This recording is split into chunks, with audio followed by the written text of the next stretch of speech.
दुष्काळ आणि शेतकरी आत्महत्यांमुळे चर्चेत असलेल्या विदर्भात अमूल समूहातर्फे 400 कोटींचा डेअरी प्रकल्प उभारला जाईल अशी माहिती केंद्रीय मंत्री नितीन गडकरी यांनी दिली। ते दिल्लीत पत्रकारांशी बोलत होते।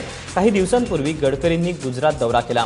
त्यावेळी त्यांनी Gujarat cooperative milk marketing federation आणि अमूल कंपनीशी चर्चा केली। अमूल विदर्भातील सद्यस्थिती सुधारण्याच्या उद्देशाने केंद्र सरकारने अमूल समूहाकडे काही योजना आणण्याचा आग्रह धरला होता। याच पार्श्वभूमीवर अमूलने 400 कोटींच्या प्रकल्पासाठी इच्छा दर्शवली असल्याचं गडकरींनी स्पष्ट केलं। मात्र विदर्भातील नेमक्या कुठल्या जिल्ह्यात हा प्रकल्प सुरू होईल याचा तपशील मात्र अजून मिळू शकला नाही।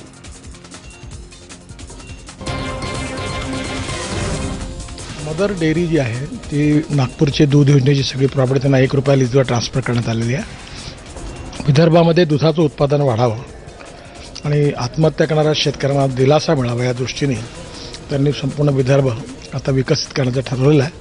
400 कोटी रुपये त्यांची योजना आहे आणि मला विश्वास आहे की विदर्भातलं दुधाचं उत्पन्न त्यांच्यामुळे निश्चितपणे 4 पट 5 पट वाढेल।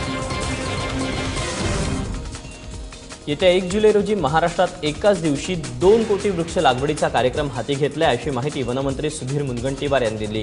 दिल्लीमध्ये काल सुधीर मुनगंटीवार यांनी पंतप्रधान नरेंद्र मोदींची भेट घेतली आणि त्यांना वृक्ष लागवडीच्या कार्यक्रमाचं निमंत्रण दिलं। एवढंच नाही तर यावर्षी पंढरीच्या वारीमध्ये सहभागी होणाऱ्या वारकऱ्यांना प्रसाद म्हणून प्रत्येकी 1 वृक्ष भेट द्यावा अशी सूचना पंतप्रधान नरेंद्र मोदींनी केल्याचं सुधीर मुनगंटीवार यांनी सांगितलं।